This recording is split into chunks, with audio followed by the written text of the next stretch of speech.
eerily true horror stories. Almost never.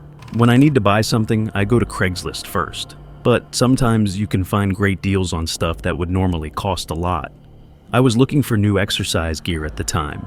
Brand new weights and machines are really pricey. So Craigslist was the best place to find cheap used ones.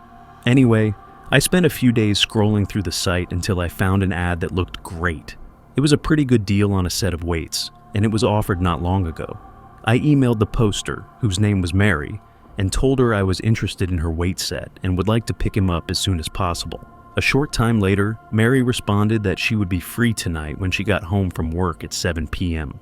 Even though it was a little late, I didn't mind because I needed them right away. I said yes, and she sent me her address. I had to look it up to see where it was and what the house looked like. It took 20 minutes to get there, and I knew the area well because one of my old friends used to live there. The house wasn't very big or interesting, and the only thing that really set it apart was that it looked pretty old. Nothing else about it seemed off or suspicious. I drove down there that night. I parked on the side of the house by their mailbox because it was at the end of the road in a cul-de-sac. The front door was already open when I got there. I didn't want to just walk in, so I knocked on the door several times to get their attention. After a short time, a man comes down the hall. Supposed to meet with Mary to look at some workout stuff she had posted on Craigslist, he said. He said, "Come on in," and his face lit up. His words to me were that Mary would be down soon because she was taking off her work clothes. I felt very careful after reading this. I believed he was telling the truth, so I followed him into his living room and saw a set of weights on the floor. The only thing in the room, though, was the weights. There was no other furniture or decorations. The man moved quickly to explain that they were trying to sell the weights because they were moving out. I think he saw me looking around. Still not sure, I took a quick look at them and saw right away that a few plates were missing. I asked him if that was all there was to it because I thought the pictures showed more. He smiled again and told me Mary might know where the other ones are. Then he did nothing but stare at me. It made me feel awful, so I asked him to go check on Mary and let her know I was here. He thought about it for a moment, then said yes and went up the stairs. At this point, I was starting to think that Mary might not even be real, so I paid close attention to make sure he was talking to someone. I went to the bottom of the stairs and looked up at the top after a short moment of quiet. The man was at the top, looking at the wall.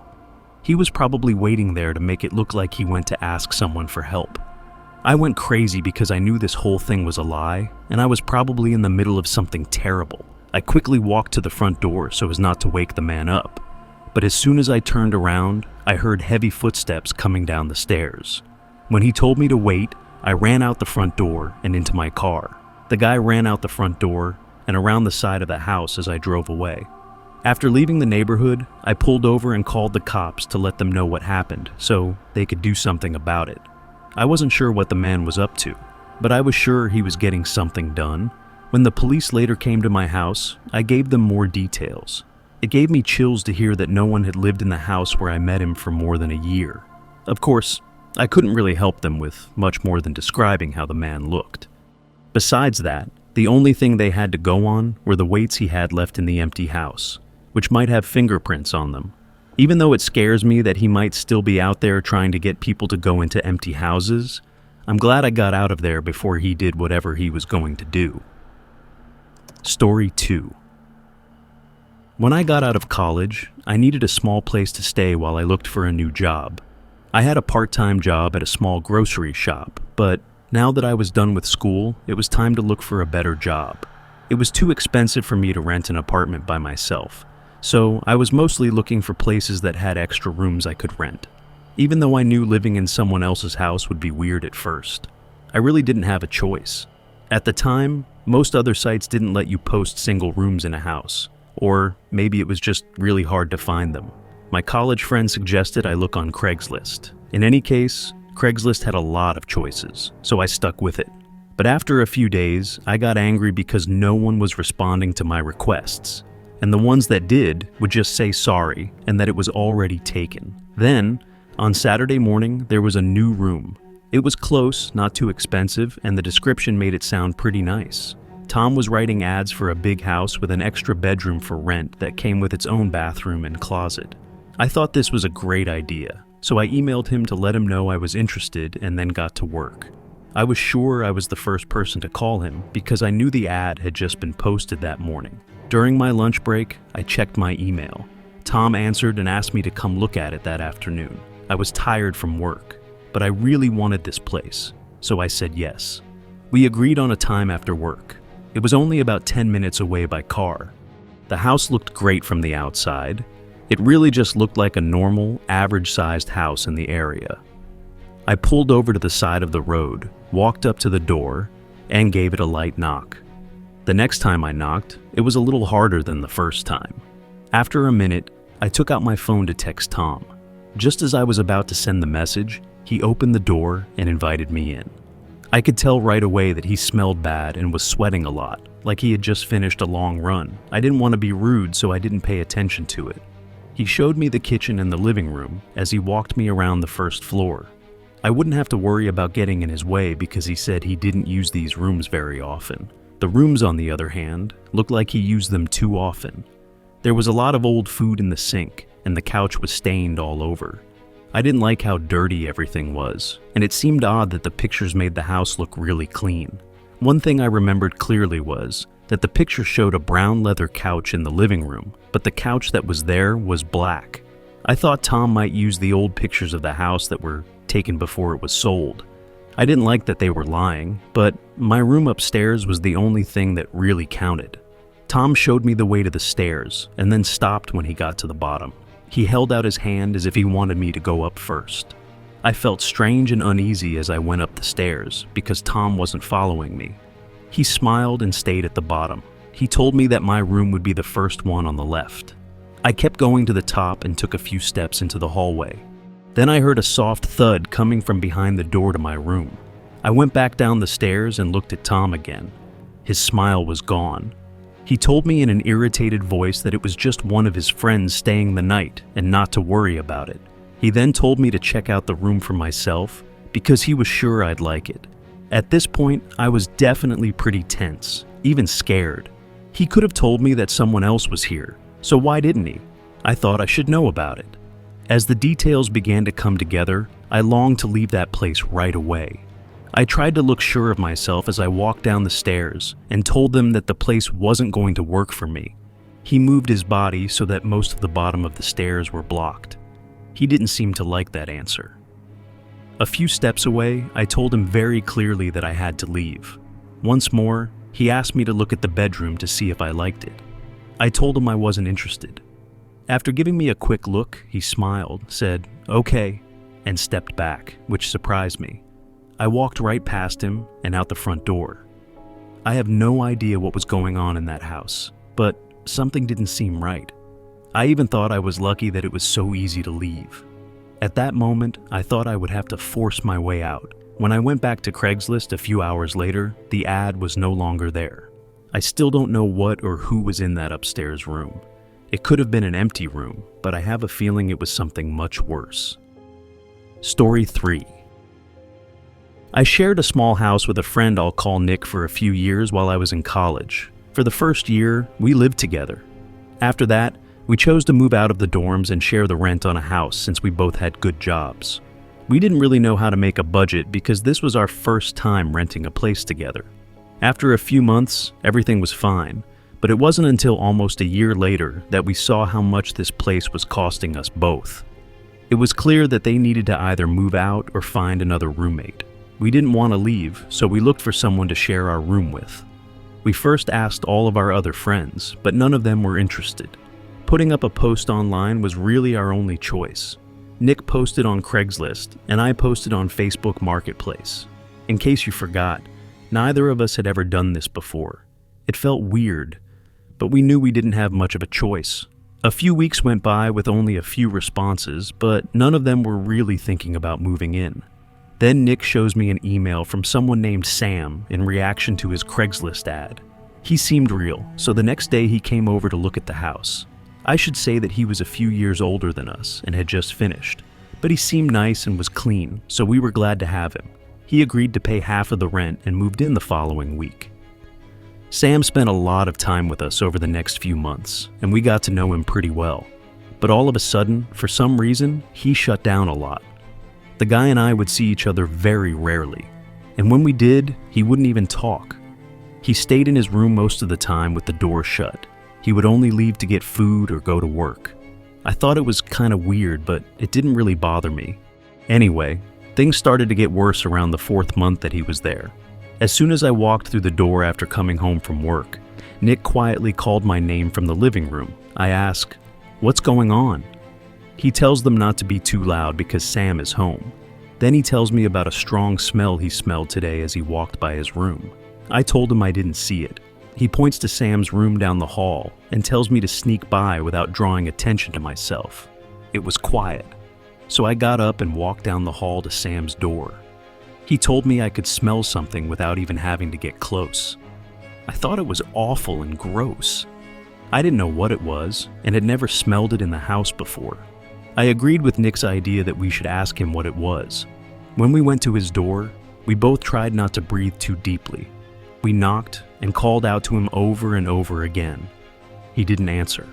Nick said for sure that Sam was in there, but after a while more, we gave up and decided to ask him tomorrow. Since it was getting late, we both quickly made dinner and ate it in the living room while watching TV. After that, we both went to bed. What did it smell like last night? I asked Sam as he was leaving the house the next day. "Oh, I was just taking out the trash," he said as he quickly drove off. I didn't understand that answer, but I didn't want to push him too much. That night, I told Nick, and he agreed it was strange. He didn't know what else to do though, so we left it at that. There are a few more weeks. Once more, Sam didn't say much to us, but the smell was gone by this point. I got home late one night from work to find Nick and Sam already asleep in their rooms. I went straight to my room and fell asleep too.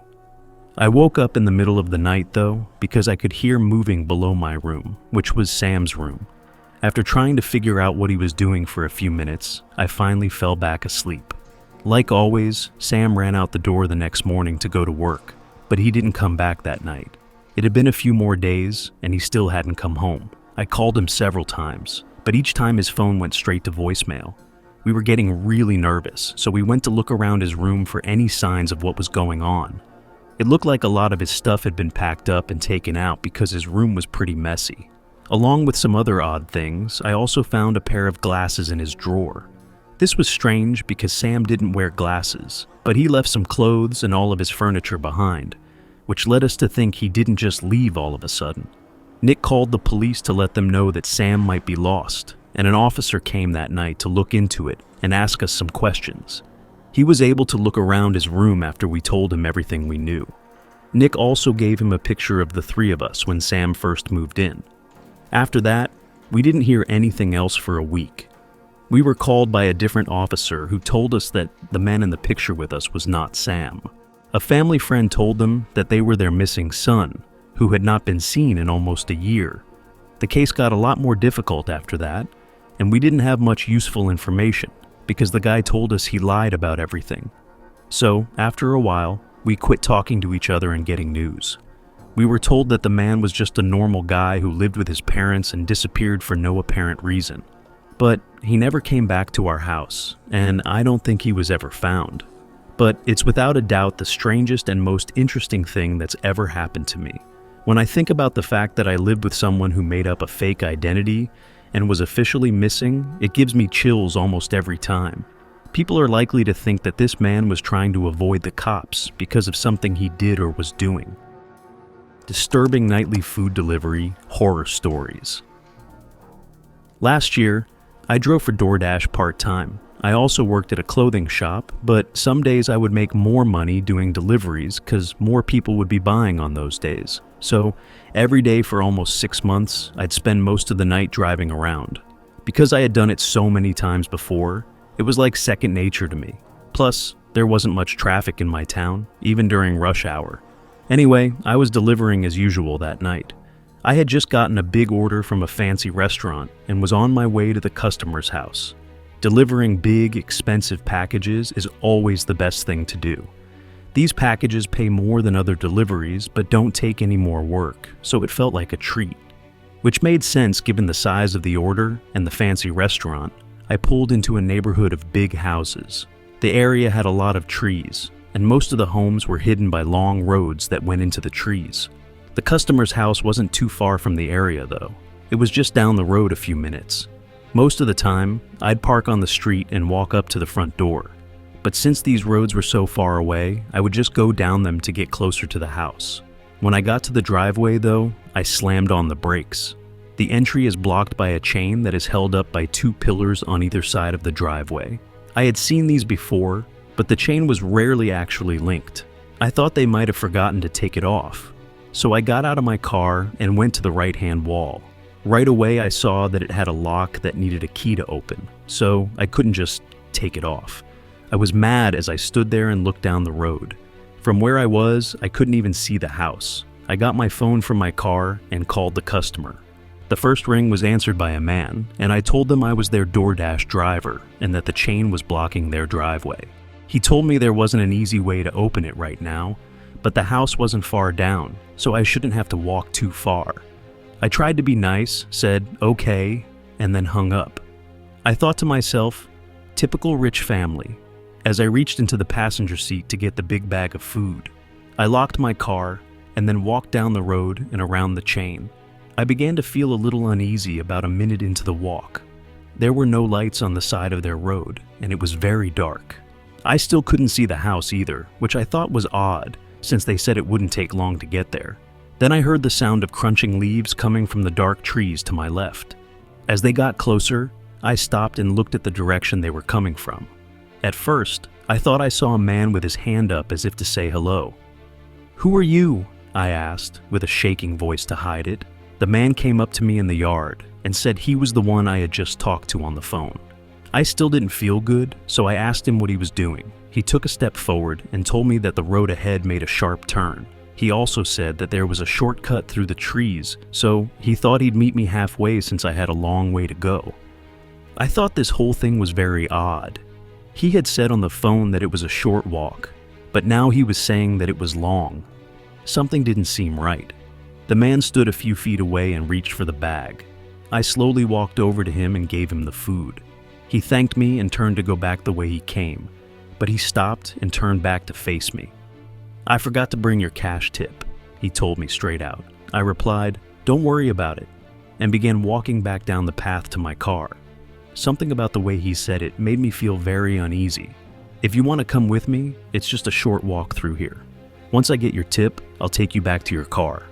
Although I didn't say anything, I did watch the guy and hoped that he would leave.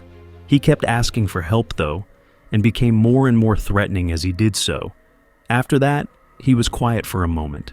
Then all of a sudden, he grabbed the door handle and tried to open it by shaking the whole car. I felt scared and didn't know what to do, so I looked for a weapon to protect myself, but could only find a small screwdriver in my glove box. The man then used a small knife to poke holes in the window, as if he were trying to break it. After making a few big cuts on it, he stuck his knife in the top of the window to push it down with force. I was screaming for help and yelling at him, but I knew no one would hear me. He kept going for more than a minute, trying everything to get in with anger in his eyes. Then he stopped, stood there for a moment, and breathed hard. He smashed his fist into the door one last time and then ran back down the road into the dark. He pressed his face against the window and stared at me with anger and disgust. Before my brother got there, I showed him the damage to my door. We were in a hurry, so we called the cops on the way to my house. I've never been so scared for my life as I was on that stuck road. But the look in the man's eyes as he looked at me through the window is the only thing that stays with me. As I sat there alone and powerless, I felt like I was only inches away from a monster, ready to attack me in a rough and horrible way. Story 2. I deliver pizzas around my town every night, and I was on my way to what would have been my 8th or 9th customer of the night. When I drive between the houses and the restaurant, I usually just listen to music and zone out. After a while, it gets dull. But as I drove down the dark, empty roads, I saw a couple of warning lights on my dashboard come on all of a sudden. Even though it was a little scary, they weren't anything important, so I kept going. My car was old and had a lot of miles on it, but it ran well most of the time, so I thought it must have been a false alarm. It was bad though, As I drove down the road, more and more warning lights came on before the check engine light flashed, and my car finally came to a stop. I didn't know what to do because my car had never broken down on me before. To see if it would start again, the first thing I did was try the key again, but it was dead. When I turned around, I saw that I wasn't very close to anything useful. I knew where I was because I had driven this road many times before. The only place that would be open at this time was a gas station about a half-mile away. First, I called the customer to let them know what was going on. Then, I called my boss to let them know too. My boss told me not to worry about bringing the pizza and to check on my car first. Then, I could go home for the night. Realizing I didn't have to think about work anymore made me feel a little better, but I still wasn't sure what to do. When I got home, I called my brother. He lived about 40 minutes away, but he was the only person I knew would still be awake. When he picked up, he asked me right away what was going on. I told him what was going on, and he let out a big sigh and said he could pick me up and take me home. I told him exactly where I was and thanked him. I then went back to my car and felt pleased that I had been able to get help so quickly. I opened the pizza box and took a couple of pieces after waiting for a few minutes. I thought it would be a waste not to. The battery was dead, so it was really dark in the car. To help me see a little better, I turned on my phone light and put it on the center armrest. I had to wait for about 15 minutes before I saw a figure walk up from down the road and towards my car. I thought I was pretty open to being hurt, so I turned off my phone light and hoped they wouldn't even notice I was there when they walked by. But as soon as they got a few feet away from my car, they slowed down and looked at it like they were checking it out or something. The man then walked up to my window and knocked, as if he wanted me to open it. Of course, I couldn't, so I told him very loudly that I couldn't. He replied that he felt insulted and asked me to take him to the gas station down the road. I started to feel weird about this guy at this point because it was clear that my car had broken down. So, I knew he had to be up to something. It was like I didn't say anything and just watched the guy, hoping he would leave. He kept asking for help though, and became more and more threatening as he did so. After that, he was quiet for a moment. Then, all of a sudden, he grabbed the door handle and tried to open it by shaking the whole car. I felt scared and didn't know what to do, so I looked for a weapon to protect myself, but could only find a small screwdriver in my glove box. The man then used a small knife to poke holes in the window, as if he were trying to break it. After making a few big cuts on it, he stuck his knife in the top of the window to push it down with force. I was screaming for help and yelling at him, but I knew no one would hear me. He kept going for more than a minute, trying everything to get in with anger in his eyes. Then he stopped, stood there for a moment, and breathed hard. He smashed his fist into the door one last time and then ran back down the road into the dark. He pressed his face against the window and stared at me with anger and disgust. Before my brother got there, I showed him the damage to my door. We were in a hurry, so we called the cops on the way to my house. I've never been so scared for my life as I was on that stuck road. But the look in the man's eyes as he looked at me through the window is the only thing that stays with me. As I sat there alone and powerless, I felt like I was only inches away from a monster ready to attack me in a rough and horrible way. Story 3. When I was in college, I worked at a small diner that stayed open late. Mostly until 1 a.m., most people would either pick up their food or come in and place an order. But once in a while, someone will ask for delivery. I always liked making deliveries because I could leave the house and drive around while getting paid. Plus, the tips were always nice. Anyway, a customer placed a small delivery order at 12 a.m., so this was my last delivery of the night before I left for work. After getting in the car, I drove off.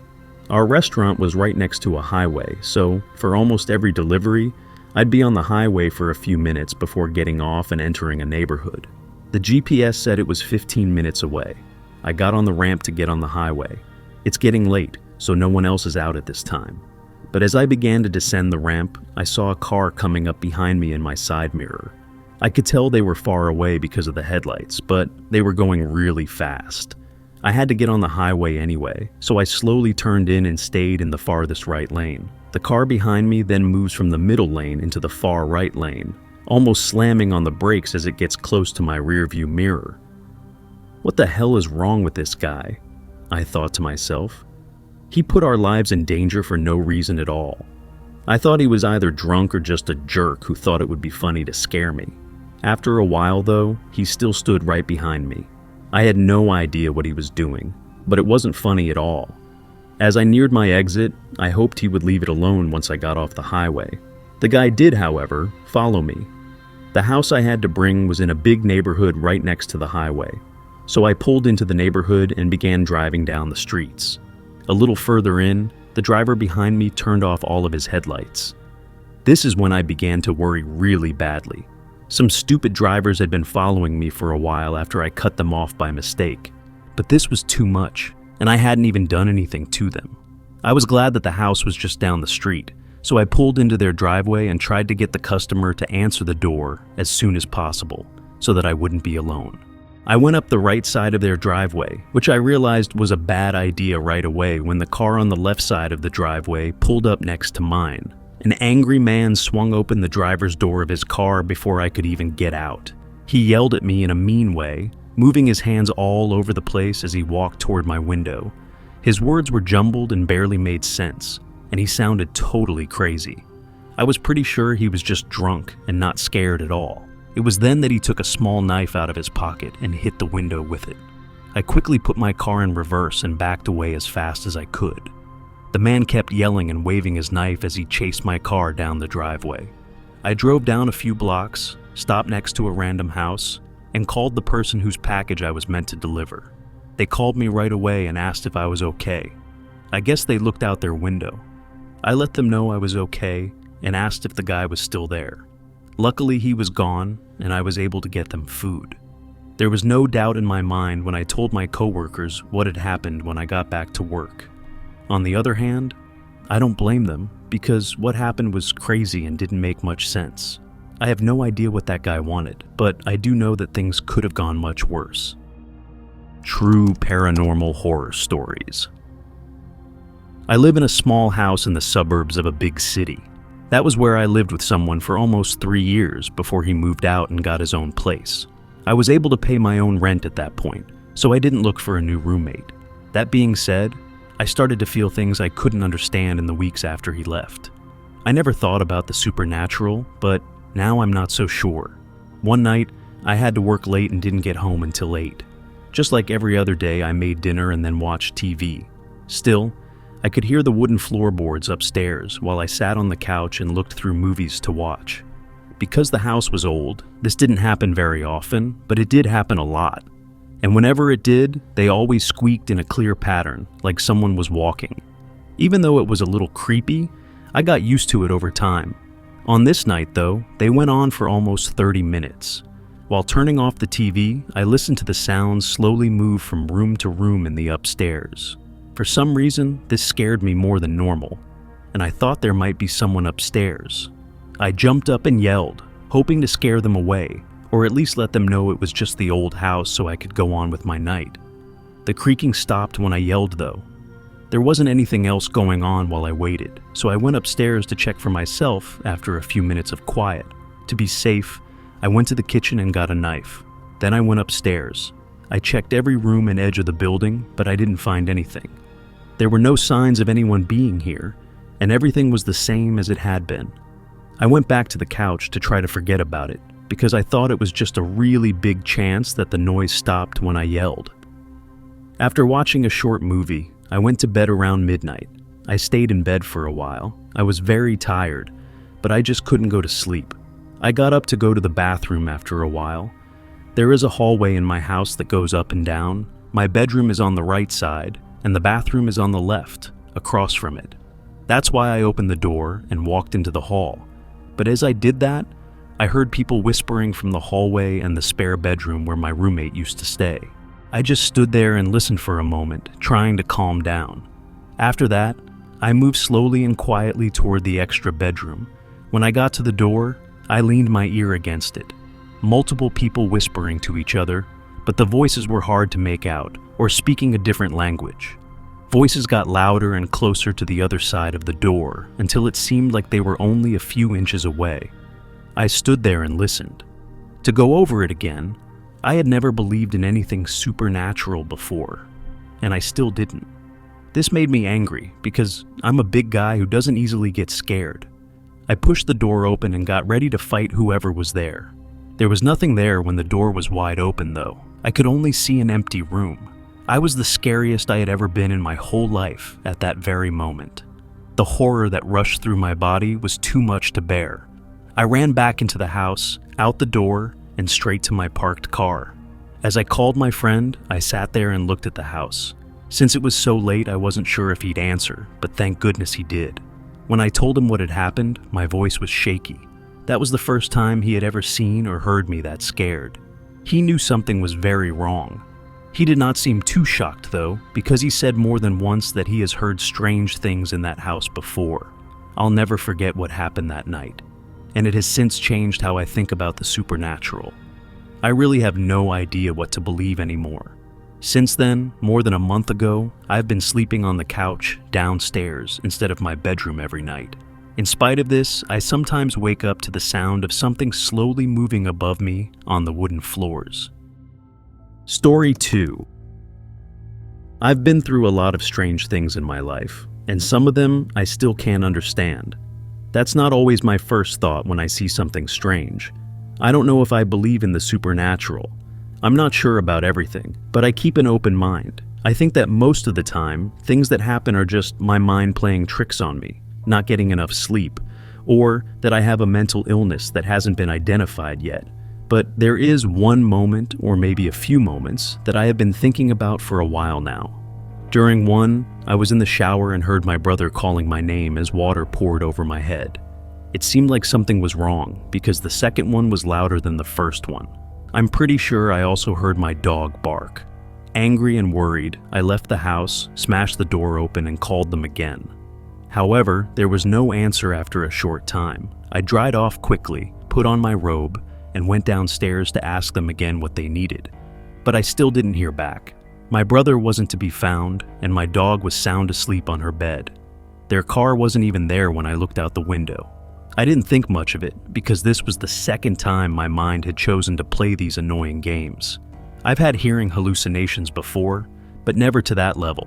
Maybe they're getting worse, and I need to get more sleep. That's how I tried to talk sense into myself. And it worked. After the second time I heard my brother yell my name, they weren't there. But after the third and fourth times, I heard him clearly and loudly calling for me. I became concerned at that point. I really thought I was going crazy.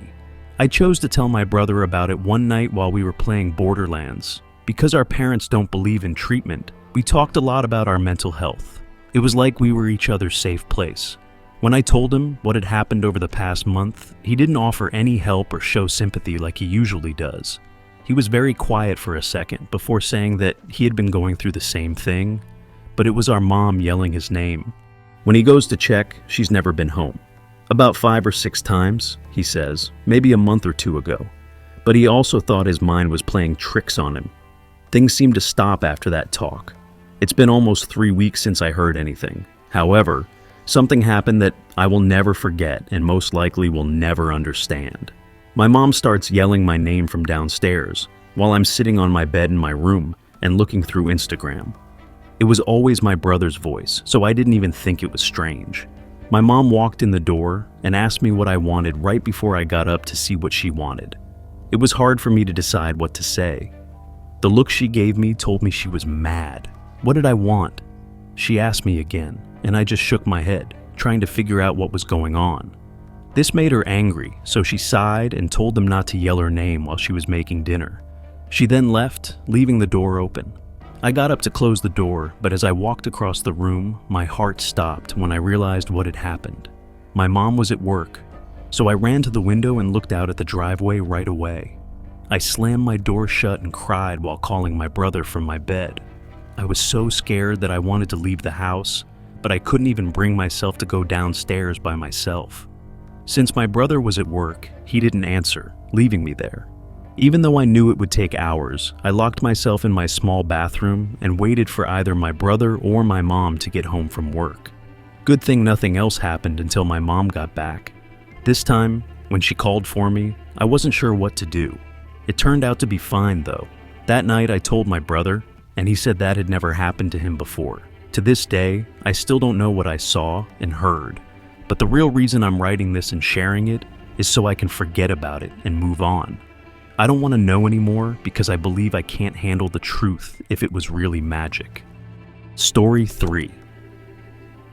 This took place in February 2001, a long time ago. For privacy reasons, I'll call my friend Jake. He asked me to go with him on a long weekend trip to a house in northern Saskatchewan that belonged to his uncle and was very far away. We drove from my house for 6 hours to get there. Before we go any further, let me give you a quick tour of the grounds. The home was small and ranch style. It had a kitchen, a living room, a bedroom, and a bathroom. It was in the middle of a forest and didn't have power or running water. A long, unpaved road was the only way in and out. We got to the cabin just as it was getting dark. The next day, Jake and I went for a walk in the forest to look for fuel. After about an hour, Jake saw an empty house off in the distance. This was a bit strange since we were in the middle of northern Saskatchewan, and the nearest people were miles away. It was tucked away in a group of trees. Jake was interested in the house and wanted to check it out.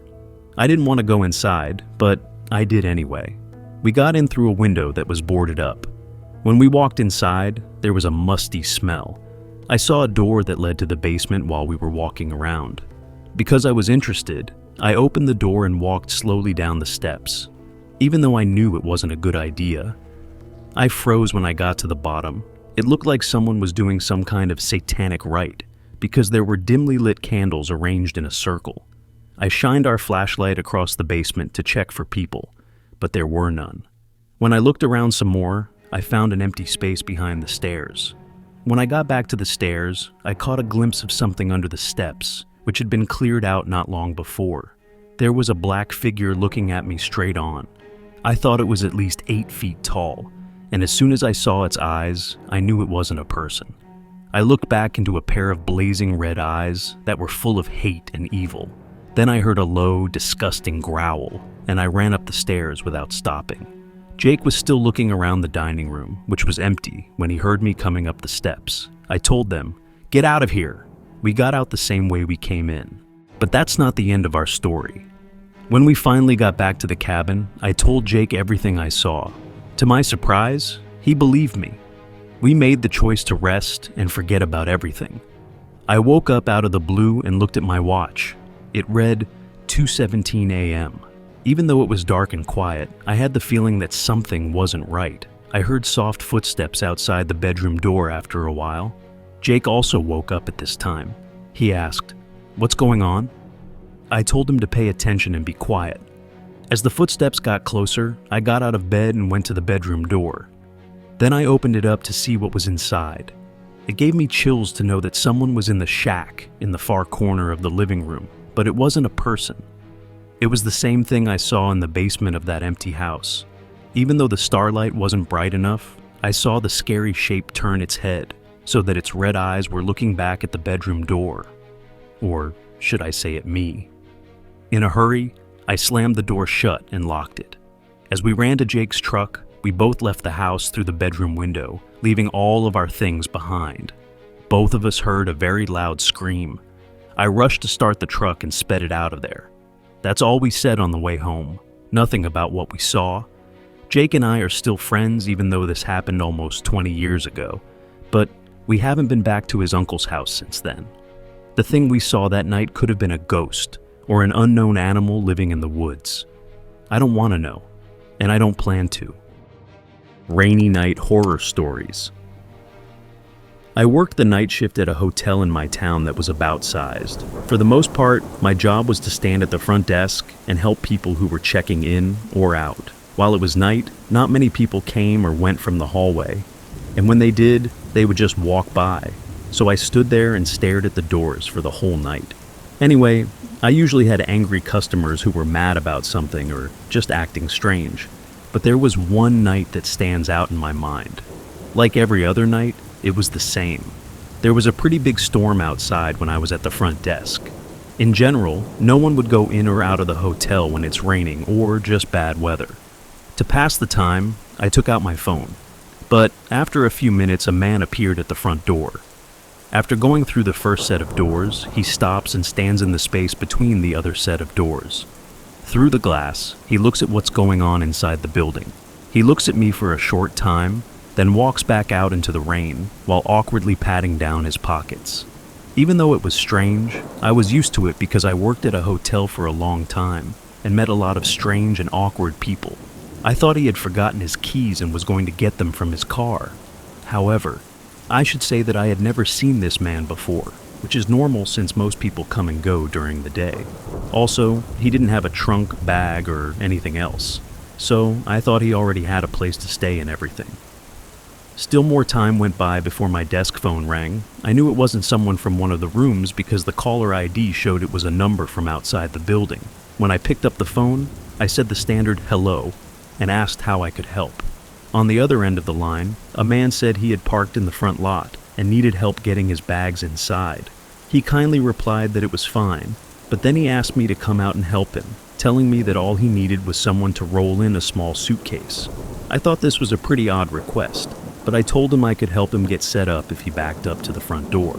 After a short pause, he said, "Okay," and hung up. I got a little irritated and walked around the desk to wait between the doors. I stood there for about 5 minutes before I got bored. I popped my head outside when I opened the door. The rain was still coming down, but I could see the man from earlier waving and telling me to come over across the parking lot. What was wrong with me? The only reason I wanted him to pull up to the front was so we could get out of the rain. What makes someone want to walk through the storm with their bags? I ignored him, shut the door, and went back to my desk. If he really needed my help, I thought, he'd pull his car up to the front. But as soon as I sat down, the man walked in. He must have run fast to get here that fast, based on how far he was in the parking lot. He went all the way into the lobby this time and stood just outside the desk. He asked me right away, through heavy breathing, the same question he had asked me on the phone. Could you help him with his small suitcase? Of course, I told him the same thing I always do. He needed to pull the car up to the front. His story was different this time. He said he had already taken the bags out of his car and didn't want to put them back in. I already didn't like this guy, but his answer made me even more sure that something was very wrong. I told him I had to check him in before I could help him any further, and asked him if he had a room. He got angry right away, as if my question had hurt his feelings. His bags were getting wet outside, so he told me to come out and help him before he checked in. I had enough at this point, so I reacted with a bit of a bad mood. To start, I left your bags out in the rain. I will have to make you leave if you don't check in. He got angry and turned around to leave. As he did, he gave me the middle finger. After that, he didn't come in again all night. In the morning, I told the crew about the man. He never checked in as far as I know. This really scared me because I knew he wasn't even a hotel guest. He was just a stranger trying to get me into his car in the middle of the night while it was storming. Story 2. I usually take a plane when I need to go somewhere far, so I don't go on long car trips. But I had to drive about 10 hours to my cousin's house for a family member's funeral, which I didn't plan ahead of time. I didn't know for sure how long I'd be gone, so I packed enough to last a week. The next morning around 10 a.m., I finally hit the road. It had been about 5 or 6 years since I had driven this far, but I was still sure I could get there in one day without stopping at a hotel or anything. A storm cloud started to form ahead of me a couple of hours into the drive. An hour later, I was going through heavy rain and thunder. The roads I was on were long and went through both open areas and small forests. Some parts of the road were in a valley, so when it rained, all the water would flow down onto the road because there wasn't much of a draining system in place. Because of this, I had to slow down a lot to make sure I wouldn't slide off the road or get stuck in a wet area. At one point, the road was so full of water that I couldn't even cross it. I had to go back and find a different way because I didn't want my car to break down or get stuck on an empty road in the middle of nowhere. The whole thing made the drive take a lot longer than I had planned. I had already driven for almost 8 hours and still had 5 hours to go. It was already getting dark, and I was tired from having to concentrate so hard on driving in the rain. I knew I needed to stop and rest before continuing my trip. I had to work hard for 45 minutes to stay awake before I found a small town where I could stop. When I say small town, I mean that it had maybe 20 buildings and a few farmhouses spread out miles away. I drove around to see if there was a hotel or something, but there wasn't one. It was best to park in a small spot next to a nearby grocery store, so I did that. I put my car in the far corner. One or two streetlights were on, but other than those, the town was very quiet. There were also no cars on the roads. It felt a little unsettling, so I locked my car and looked around for a while before laying back in my seat and closing my eyes. It looks like I should have known better, and that this was a bad idea, but it was already pretty late and raining really hard, so I wasn't too worried about what might happen during the night.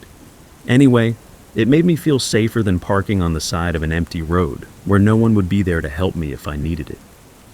After 10 minutes, I fell asleep to the sound of my car being soaked in rain. Things were louder when I woke up because of the thunder and lightning. After coming back from work, the parking lot was much darker than when I got there, but I could see someone moving toward my car in the distance. As they walked, it became clear that they were coming straight for me. I stared at them, hoping they would turn around or go somewhere else. Even though the rain made it hard to see, I knew it was a man when they were 20 feet away. I began to feel very uneasy, especially since it was pouring outside and he didn't seem to care. However, I could see that he wasn't carrying anything, so I was pretty sure he couldn't just break into my car. He began walking toward the back door when he was only a few feet away. Then, instead of trying to break in or open the doors, he put his hands flat on them and began pushing as if he were trying to move my whole car. I didn't know what to think, but the fact that he was trying to push my car made me think he was crazy. I put my key in the ignition and started the car. The man didn't even move when I turned on the headlights to let him know I was there. He pushed harder and harder, like his life depended on it.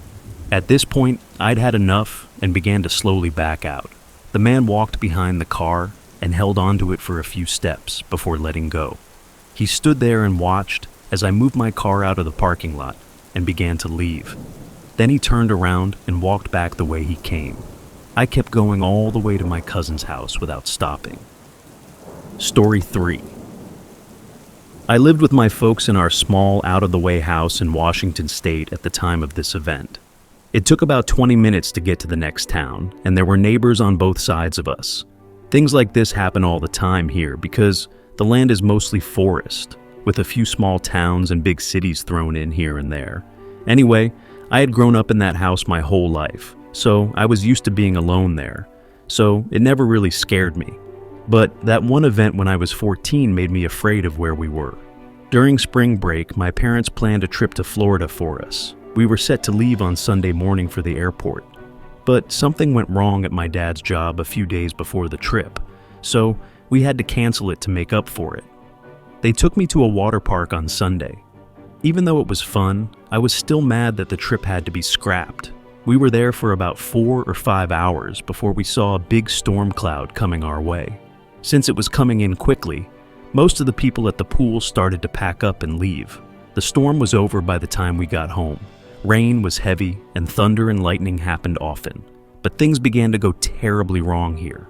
We pulled into the driveway and saw right away that the garage door was wide open. They thought he forgot to close it, or that the sensor got stuck on something on the way down and stopped it. But my mom was sure she saw it close all the way when she was leaving. Things didn't look strange anywhere else though, so we all got out and went inside. That was easy for the garage door to close after my mom pushed the button. They both sat down on the couch and turned on the TV while I went to my room upstairs. The rain was getting even worse, and that loud rumbling sound could be heard throughout the house. But about halfway up the stairs, I was sure I heard something move in the hallway. I quickly went up to see if there was an animal or something, but there wasn't anything there. I did see that the lights in my bedroom were on though. It seemed strange because I wasn't sure if I had turned them on or not today. If I had, I wouldn't have left them on. I wasn't sure what to think at this point. I thought I must have forgotten about the lights or that something was wrong with the wires because they turned on. I'm not sure. I was still a little scared though, so I waited in the hallway for a while before going to the door. I listened from right outside my room to make sure it was safe before going in. After a short period of quiet, I hear something moving around, but it was very faint and quiet, like a small animal moving from box to box. At first look, I didn't see anything when I cracked the door open. I thought I might see a rat or something running around. I walked in and shut the door behind me. In fact, my room looked totally normal and untouched. Most of the time, when an animal or other thing comes into the house, they make a mess. There were no signs of an animal where I looked on the floor and under the bed. I got down on my knees and looked again. I got up and sat on my bed, just thinking about how strange everything was. As I was thinking, a shadow quickly moved across the bottom of my bedroom door from the hallway. Because the shade was so big, I knew for sure that it was a person. My heart stopped for a moment. I got out of bed right away and tried to figure out what to do since I couldn't really leave my room without risking getting caught. I called my dad on the phone to let him know that someone else was upstairs. I heard him quickly coming up the steps, and the message showed that it had been read almost right away. I was scared as I stood by my door and listened to footsteps getting closer. I thought someone would jump him, but after a few seconds, he opened my door. He looks at me with worry, and I quickly tell him what I saw. There was fear in my voice, and I think he could pick it up. We went down the hall and back down the stairs. Just as we got to the bottom of the stairs, we heard a big thud coming from upstairs. Then we heard hard running footsteps coming down the hall. We ran into the living room, where my dad picked up a small bat that was lying in the corner. But then we heard running feet coming down the stairs, and then the front door opened. As we turned the corner, we saw the door wide open and a man running away in the distance.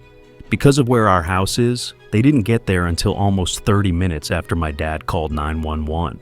They talked to my parents, asked me a few questions, and looked around for a while before going. To my knowledge, they never found the guy, but it's thought that someone did it because they knew we were leaving for holiday on Sunday morning. It's scary to think that the person who broke into our house is probably someone our family knows and talks to. It really makes you think about who your real friends are.